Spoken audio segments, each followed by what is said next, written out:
नमस्ते, जय हिंद। आप देख रहे हैं देश और दुनिया की 20 सेलेक्टेड बड़ी खबरें। उससे पहले यदि आप हमारे चैनल पर नए हैं तो चैनल को सब्सक्राइब कर ले और उसके पास वाले बेल आइकॉन को भी ऑन करें। तो चलिए देखते हैं देश और दुनिया की 20 बड़ी खबरें।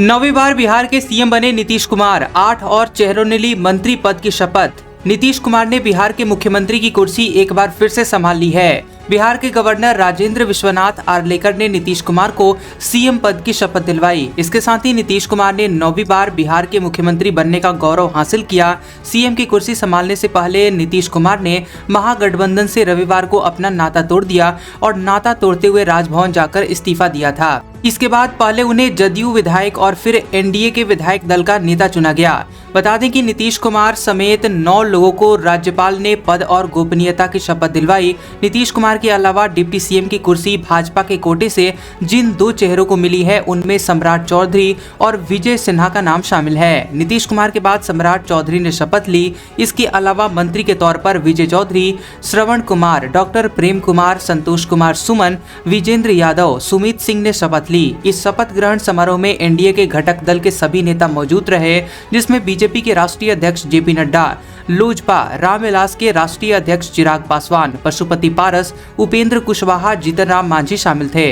नीतीश कुमार के सियासी करियर की अगर बात करें तो लगभग 24 साल के इस राजनीतिक कालखंड में नीतीश कुमार ने अब तक 8 बार बिहार के सीएम की कुर्सी संभाली थी। 28 जनवरी को नीतीश कुमार ने जब बिहार के सीएम पद की शपथ ली तो यह 9वीं बार हुआ जब नीतीश कुमार बिहार के सीएम बने। नीतीश कुमार बिहार का सीएम बनने से पहले अटल बिहारी वाजपेयी के नेतृत्व वाली केंद्र सरकार में मंत्री भी थे। बता दें कि नीतीश कुमार पहली बार 3 मार्च 2000 को बिहार के सीएम बने थे। नीतीश कुमार पहली बार 2000 में 7 दिन के लिए मुख्यमंत्री बने थे। फिर दूसरी बार नीतीश कुमार 24 नवंबर 2005 को सीएम बने। तीसरी बार 26 नवंबर 2010 को बिहार की सत्ता में आए। चौथी बार 22 फरवरी 2015 को सीएम बने थे। इसके बाद 5वीं बार 20 नवंबर 2015 को नीतीश कुमार की ताजपोशी हुई थी। छठी बार नीतीश कुमार 27 जुलाई 2017 को बिहार के मुख्यमंत्री बने थे। 7वीं बार नीतीश कुमार की बतौर सीएम 16 नवंबर 2020 को ताजपोशी हुई थी।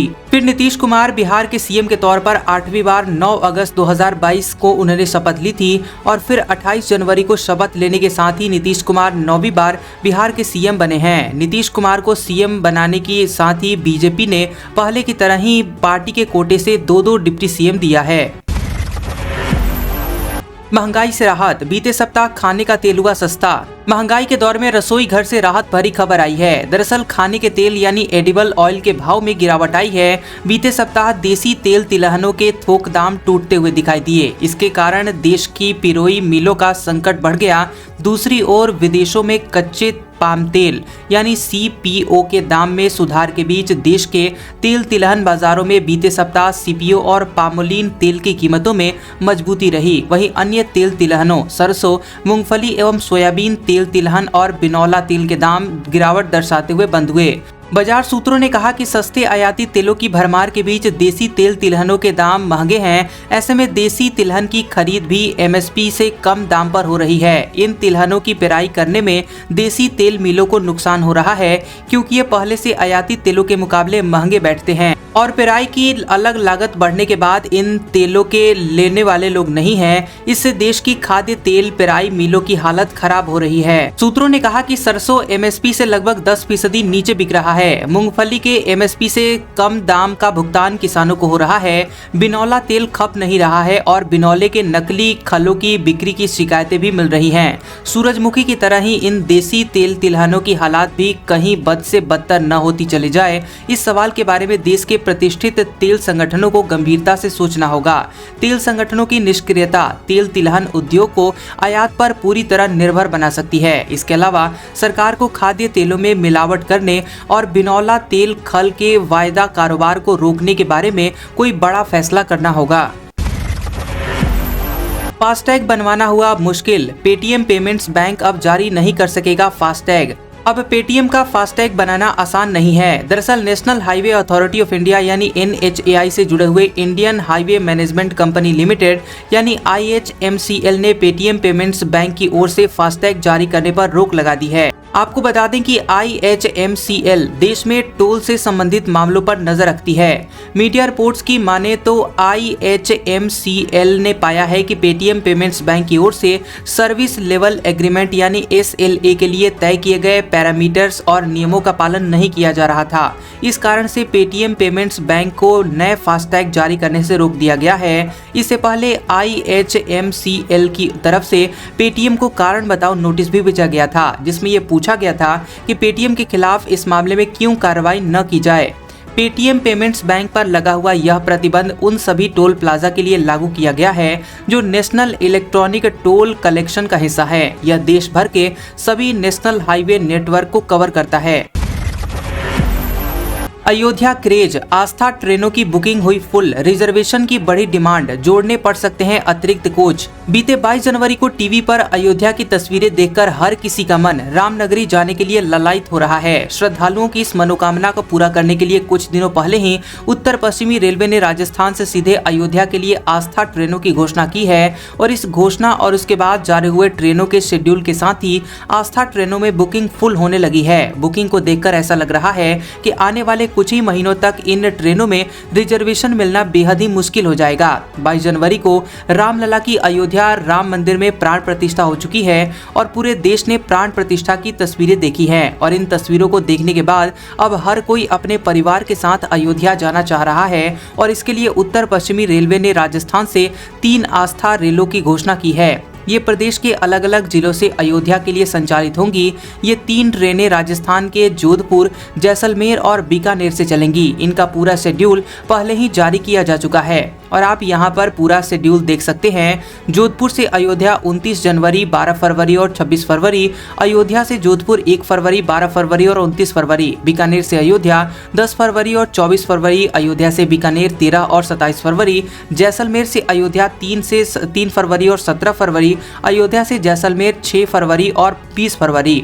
आपको बता दें कि ये ट्रेनें जोधपुर, बीकानेर और जैसलमेर से सीधे अयोध्या के लिए अलग अलग तारीखों से प्रस्थान करेंगी।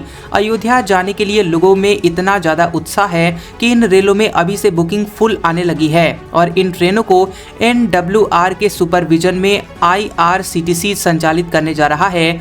IRCTC के मुताबिक पूछताछ के लिए सैकड़ों फोन कॉल आ रहे हैं। अगर यात्रियों की भीड़ ऐसे ही बनी रहती है तो यात्रा से पहले ही ट्रेनों में अतिरिक्त बोगियों को जोड़ना पड़ेगा। भजनलाल सरकार ने दी बड़ी सौगात, बरसों से हो रहा था इंतजार, पूरी कर दी आस, 3 लाख लोगों को मिलेगा इसका फायदा। राजस्थान की भजनलाल सरकार ने राजधानी जयपुर को बड़ी सौगात दी है।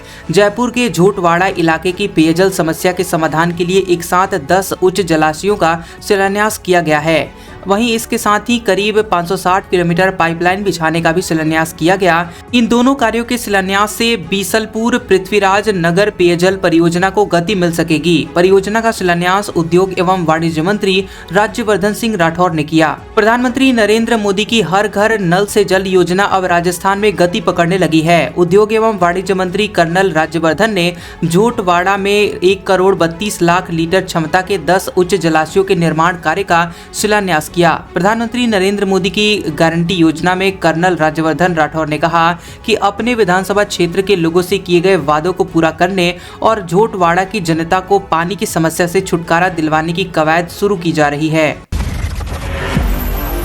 हिंदी राष्ट्रभाषा नहीं, राज ठाकरे के बिगड़े बोल, कहा कानों में आती है तो परेशानी शुरू हो जाती है। नवी मुंबई के सिडको प्रदर्शनी केंद्र में आयोजित विश्व मराठी सम्मेलन में मनसे अध्यक्ष राज ठाकरे ने एक बड़ा बयान दिया।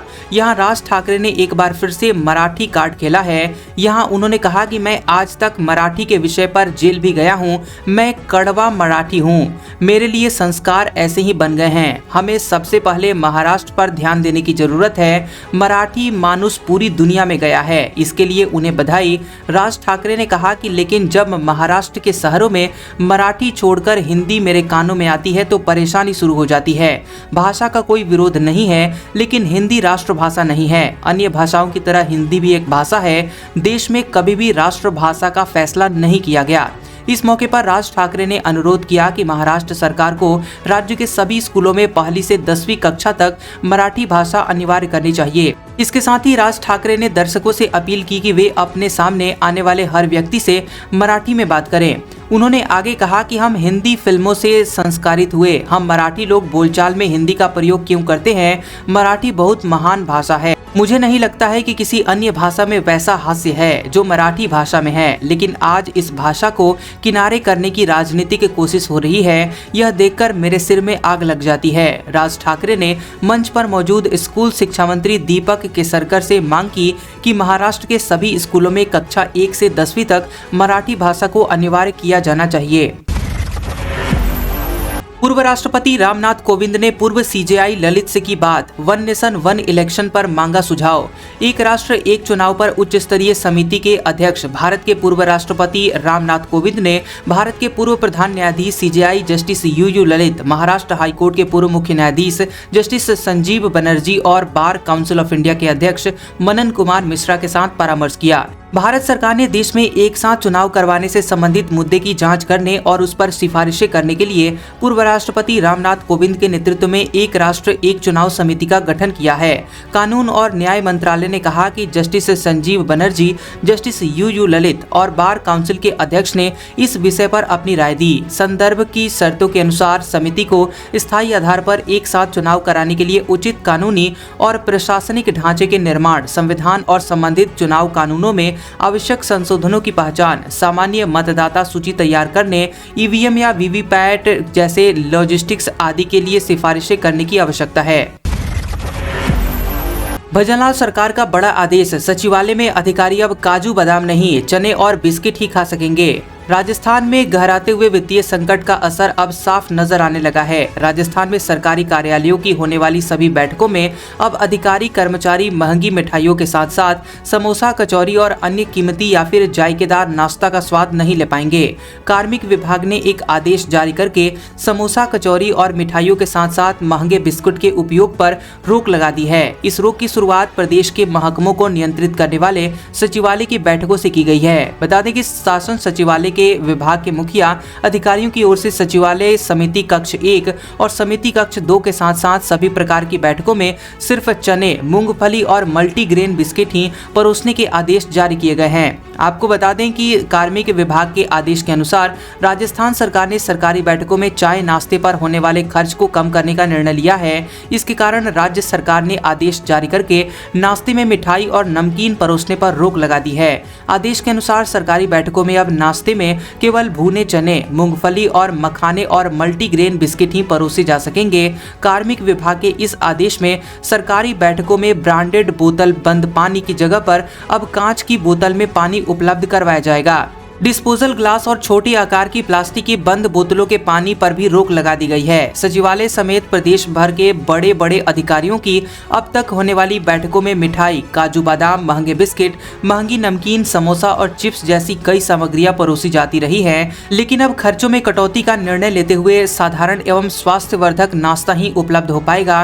कार्मिक विभाग का यह आदेश नई भाजपा सरकार के प्रशासनिक क्षेत्र में खासा चर्चित हो रहा है। एक बंदर हर दिन दरवाजा खटखटाता था। रामलला की मूर्ति बनाने वाले अरुण योगीराज ने बताई दिलचस्प कहानी। अयोध्या के राम मंदिर में स्थापित की गई भगवान रामलला की मूर्ति बनाने वाले अरुण योगीराज ने अब एक चौंकाने वाला खुलासा किया है। दरअसल टाइम्स नाउ से एक इंटरव्यू में अरुण योगीराज ने कहा कि जब वह रामलला की मूर्ति बनाने का काम कर रहे थे तो एक बंदर हर दिन उनका दरवाजा खटखटाता था।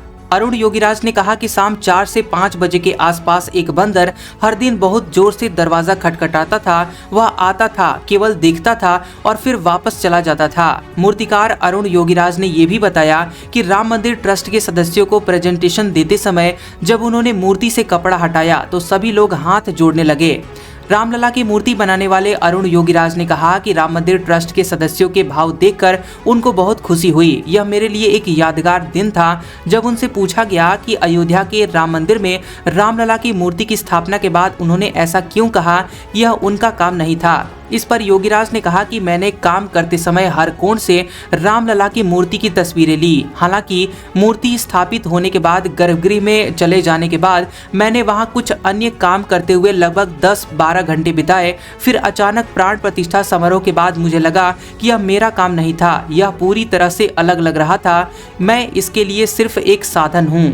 मूर्ति बनाने वाले मूर्तिकार अरुण योगीराज ने कहा कि उन्होंने अपना 100% दिया और पिछले 9 महीनों से अपने सभी विज्ञापन बंद कर दिए हैं। उन्होंने कहा कि मेरे लिए अपना 100% देना बहुत महत्वपूर्ण था और इसलिए मैंने पिछले 9 महीने से अपने सभी विज्ञापन बंद कर दिए थे। मुझे इस बात की चिंता नहीं थी कि रामलला की इस मूर्ति को चुना जाएगा या नहीं। मेरे लिए मानसिक शांति बहुत जरूरी थी। प्रधानमंत्री नरेंद्र मोदी ने 22 जनवरी को अयोध्या के नए राम मंदिर में रामलला की मूर्ति के प्राण प्रतिष्ठा समारोह को संपन्न किया था। जिस पत्थर का उपयोग इस 51 इंच की मूर्ति को बनाने के लिए किया गया था वह कर्नाटक से लाया गया था। विशेष काला ग्रेनाइट पत्थर था। बताते कि 5वीं पीढ़ी के मूर्तिकार अरुण योगीराज ने इससे पहले MBA की डिग्री हासिल करने के बाद प्रबंधन के क्षेत्र में काम किया था, मगर 2008 में वह इस पारंपरिक पेशे से जुड़ गए।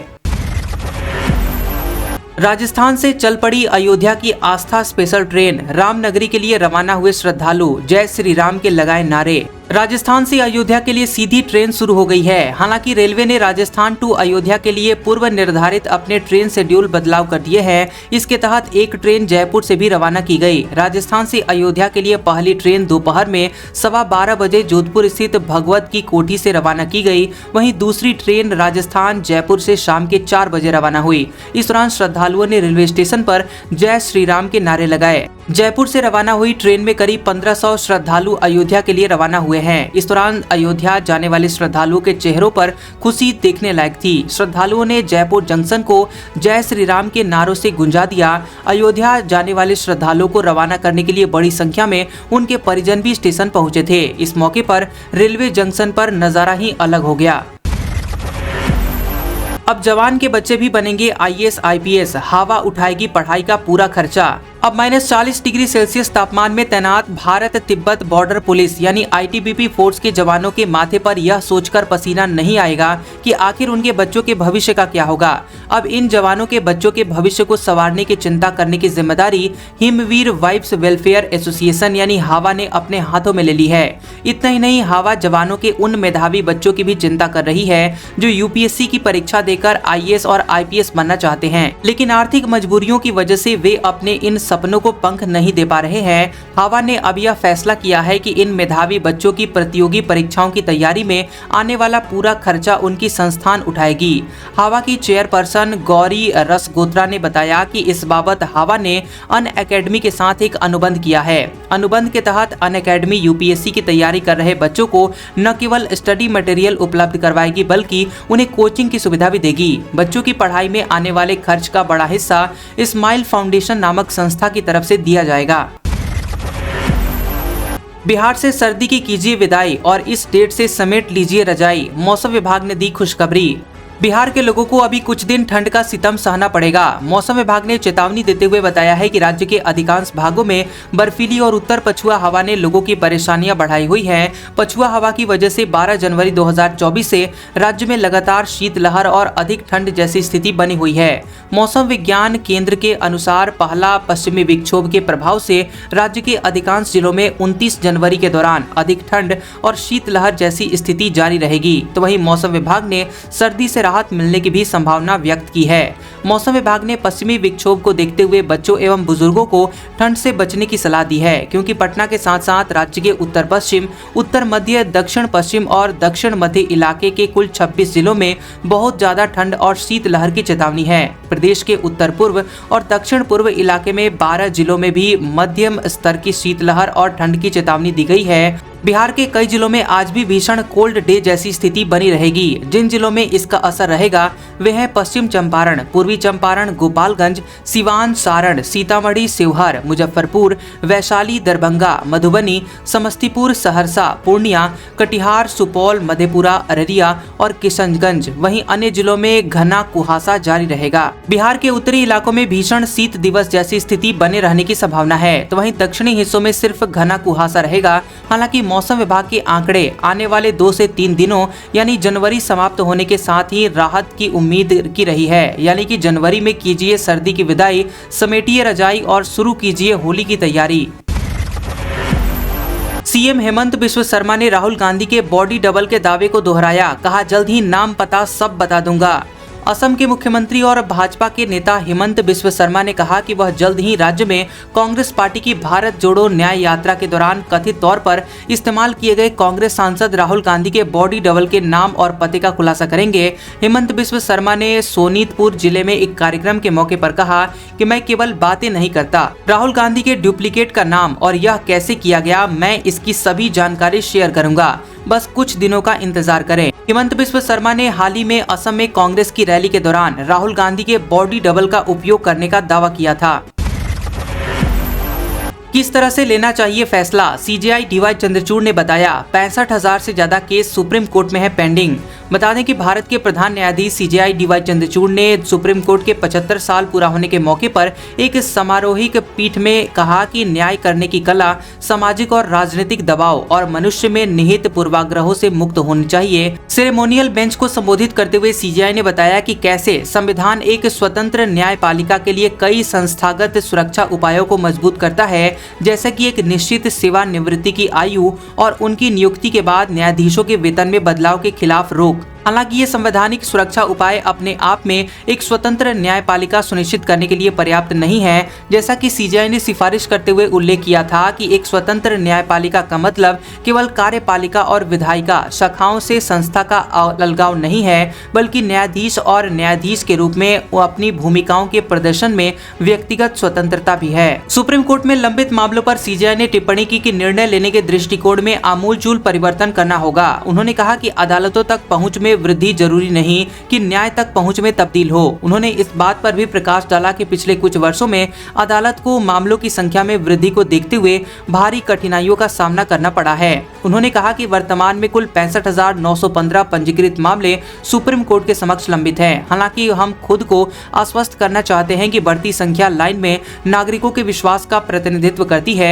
हमें इस बारे में कठिन सवाल पूछने की जरूरत है कि हमें क्या करना चाहिए कि ये मामले कम हों। निर्णय लेने के दृष्टिकोण में आमूलचूल परिवर्तन होना चाहिए। एनडीए की सरकार बनते ही बोले जेपी नड्डा, बिहार में लोकसभा की सभी सीटें जीतेंगे हम, इंडी गठबंधन भ्रष्टाचारियों का जमावड़ा। बिहार में एनडीए की सरकार बनते ही बीजेपी के राष्ट्रीय अध्यक्ष जेपी नड्डा ने कहा कि बिहार में जब जब एनडीए की सरकार आई है, प्रदेश में विकास की गति में काफी इजाफा हुआ है। बिहार में एनडीए की सरकार बनते ही प्रदेश लॉ एंड ऑर्डर सही तरीके से काम करता है। प्रधानमंत्री नरेंद्र मोदी के नेतृत्व में बिहार में एनडीए की डबल इंजन की सरकार तेजी से विकास कार्य करेगी। बिहार में जेडीयू का आरजेडी के साथ अलायंस चलने वाला नहीं था, वहीं इंडी गठबंधन चलने वाला नहीं है। बंगाल, पंजाब के बाद बिहार में जो हुआ उससे यह साफ हो गया है। बिहार में हो गया खेला, अब झारखंड की बारी, जल्द हो सकता है कुछ बड़ा, ईडी के सामने पेश होंगे हेमंत सोरेन। बिहार में नीतीश कुमार ने एक बार फिर से मुख्यमंत्री पद की शपथ ले ली है और इसी के साथ ही बिहार में बीते 15 दिनों से बड़े सियासी खेला की चर्चा पर अब विराम लग गया है। बिहार में एनडीए की सरकार बन गई है। बिहार में हुए सियासी अदला बदली के बीच पड़ोसी राज्य झारखंड से भी बड़ी खबर सामने आ रही है। सूत्रों के अनुसार झारखंड में कुछ बड़ा होने वाला है और झारखंड के मुख्यमंत्री हेमंत सोरेन से 31 जनवरी को ईडी फिर से एक बार पूछताछ कर सकती है। सूत्रों से जो जानकारी मिल रही है उसके मुताबिक हेमंत सोरेन ईडी को अपने आवास या फिर ईडी के दफ्तर जा सकते हैं। हालांकि इसको लेकर अभी कोई आधिकारिक जानकारी नहीं दी गई है, लेकिन राजनीति के अंदर खाने इसको लेकर पूरी सूचना दे रहे हैं। दरअसल 20 जनवरी को सीएम हेमंत सोरेन से 7.5 घंटे तक पूछताछ चली थी। उसके बाद एक बार फिर से ईडी ने 27 से 31 जनवरी के बीच सीएम हेमंत सोरेन को समय बताने का समन जारी किया था। शपथ ग्रहण के बाद नीतीश कुमार का बड़ा बयान, बोले जहां थे वहीं आ गए, बताया कौन बनेगा डिप्टी सीएम। जेडीयू अध्यक्ष नीतीश कुमार ने रिकॉर्ड 9वीं बार बिहार के मुख्यमंत्री के तौर पर शपथ ली है। राजभवन में राज्यपाल राजेंद्र आर्लेकर ने उन्हें पद और गोपनीयता की शपथ दिलवाई। शपथ ग्रहण के बाद नीतीश कुमार ने कहा कि बिहार के विकास के लिए काम करते रहेंगे। उन्होंने कहा कि जल्द ही मंत्रिमंडल का विस्तार होगा। हम बीजेपी के साथ पहले भी थे, हम जहाँ थे वहीं पर फिर से आ गए, अब इधर उधर जाने का सवाल नहीं है। सीएम नीतीश ने कहा कि मेरे साथ 2 उप मुख्यमंत्री होंगे, एक विजय सिन्हा और दूसरे सम्राट चौधरी। उन्होंने आगे कहा कि बीजेपी से अलग हुए थे, अब मिलकर काम करेंगे। वहीं तेजस्वी ने कहा कि जेडीयू 2024 तक खत्म हो जाएगा। इस सवाल के जवाब में नीतीश ने कहा कि हम बिहार के विकास के लिए काम करते हैं, इसी काम को आगे बढ़ाएंगे और इसी में हम लगे रहेंगे, बाकी सब कुछ नहीं है। तेजस्वी कुछ नहीं कर रहे थे, अब हम जहां थे वहीं पर फिर से आ गए। उन्होंने आगे कहा कि आज 8 मंत्रियों ने शपथ ली है और जल्द ही मंत्रिमंडल का विस्तार हो जाएगा। हम बता देना चाहते हैं कि विजय कुमार सिन्हा और सम्राट चौधरी को हम उप मुख्यमंत्री के रूप में मान्यता देंगे। तो कैसा लगा ये वीडियो हमें कमेंट करके जरूर बताएं और ऐसी खबरों को देखने के लिए आप हमारे चैनल को सब्सक्राइब करें और उसके पास वाले बेल आइकॉन को भी ऑन करें। तो मिलते हैं अगले वीडियो में। इस वीडियो को पूरा देखने के लिए आप सभी का बहुत बहुत शुक्रिया।